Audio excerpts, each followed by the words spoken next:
camera menu is found on the right hand side of the DJI Go app, where we can see the slider icon. So first of all, select whether you want to change the settings for stills or video, and into the slider icon. The first thing we can see here is that we can shoot in auto or we can shoot in manual. So in auto, we're going to set an exposure value, and the aircraft's camera will automatically adjust the ISO and the shutter speed for us. Alternatively, we can set that in manual, and in manual we've got control of ISO and we've got control of the shutter speed as well. So ISO is the light sensitivity of the sensor, so as we turn ISO up, the image will be brighter, but also as we turn ISO up, the image will be noisier or grainier. The shutter speed is how long we're going to let light into the sensor. So a small shutter speed, we're only getting a small period of time, letting less light. And for a large shutter speed, we're letting a lot of light, and we're capturing a larger amount of time.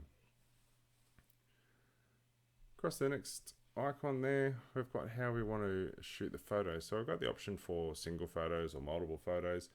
We could also select high dynamic range, where we're combining a number of different images with different exposure values to try and get more bright and more dark within the one image.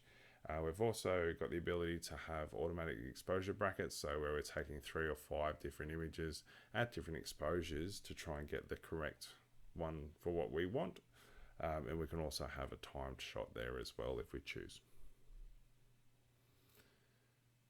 Next one down is our image size, whether we want to shoot in 4:3 or 16:9. Image format, whether you want to shoot in RAW or JPEG. So obviously if we're going to go into post, RAW is going to give us the most ability to play around with color grading, etc. Or we've got the JPEG, so really if we're going to use that image straight away, you best shoot in JPEG. We'll get some sort of color compression and be able to use that. White balance, so this is where we're trying to set the whites as white. So we can set that as auto. Shouldn't be any problems with stills using auto, or indeed we can select a standing setting ourselves. Likewise in style, we can set sort of any sort of Instagrammy type filters that we'd like to have. And the last one there's how you want to shoot the color. So again, this will depend on whether you're going to go into the image in post-production or not. Lastly here, we can bring up a histogram, so we're having a look at whether the image is overexposed or underexposed. We can have an overexposure warning there as well if we'd like. The video caption is bringing up like a subtitle type menu in the image where aircraft data can be displayed, such as height, speed, etc.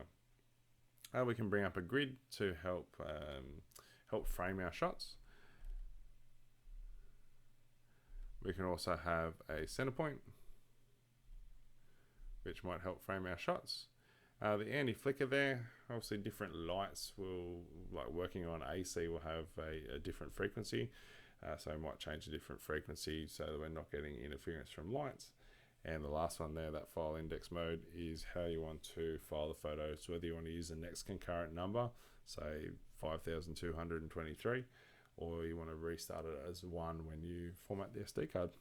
So that's our settings for still photos in the DJI Go app, and we can see that they're on the right hand side with the slider icons.